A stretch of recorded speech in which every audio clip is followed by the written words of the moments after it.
Bienvenue sur notre chaîne Galsen Sciences et Applications. Nous voilà à notre 6e séance sur les nombres complexes. Et dans cette vidéo, nous allons présenter la forme trigonométrique d'un nombre complexe. Allons-y. Forme trigonométrique d'un nombre complexe. Soit OIJ, un repère orthonormé direct, et M, le point de coordonnées A et B. Le point d'affixe Z égale A plus IB. Nous allons placer le point M dans le repère, ce qui nous donne cette figure où A représente l'abscisse de M et B représente l'ordonnée de M.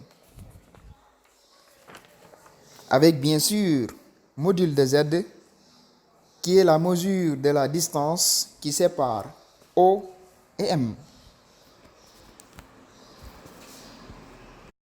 On note θ, l'angle formé entre le vecteur I et le vecteur OM. Cet angle est appelé argument de Z, que l'on note arg Z égale à θ modulo 2π. Maintenant, pour avoir la forme trigonométrique d'un nombre complexe, nous allons écrire A en fonction de cos θ et B en fonction de sin θ. Pour cela, il suffit de calculer cos θ et sin θ. Alors, on a cos θ égale le côté adjacent qui est égal à A sur l'hypoténuse qui est égal à module de Z. Ce qui implique que A égale module de Z cos θ. Donc A s'exprime en fonction de cos θ.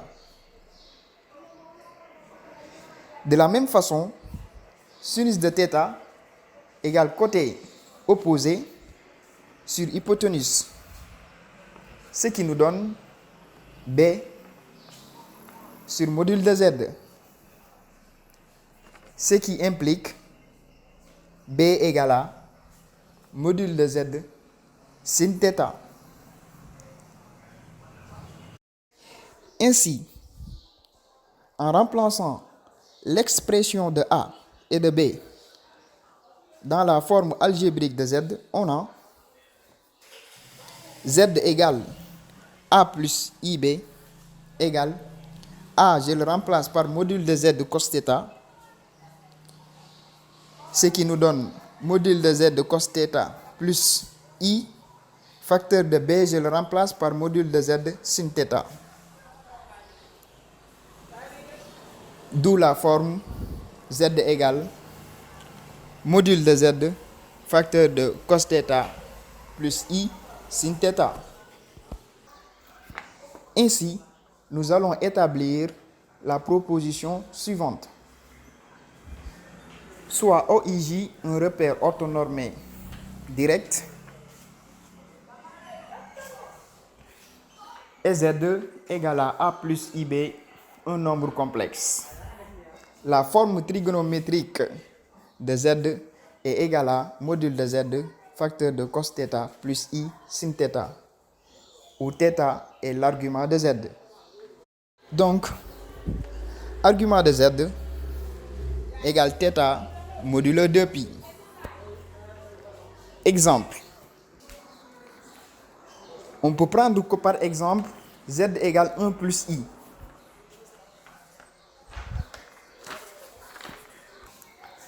Calculons d'abord le module de Z.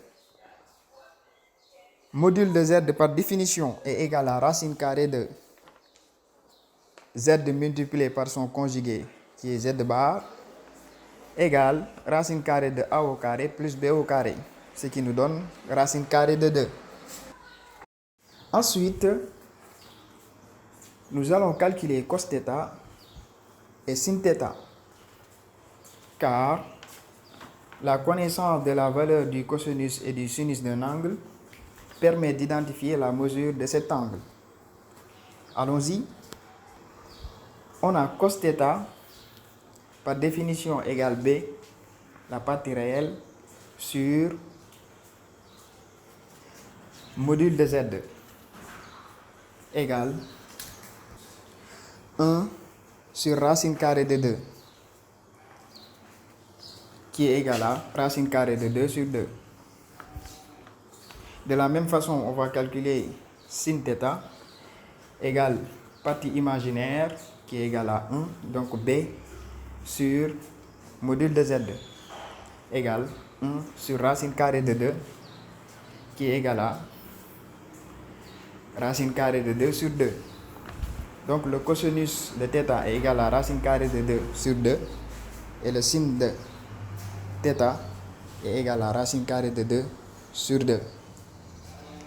Ainsi, l'angle dont le cosinus est égal à racine carrée de 2 sur 2 et le sinus égal à racine carrée de 2 sur 2 est pi sur 4. Et en conclusion, on obtient la forme trigonométrique de Z égale à racine carrée de 2 facteur de cos pi sur 4 plus i sin pi sur 4. C'est fini pour aujourd'hui. Dans la prochaine vidéo, nous allons vous présenter la forme exponentielle d'un nombre complexe et la formule dite de Moivre. N'oubliez surtout pas de vous abonner sur notre chaîne et à bientôt.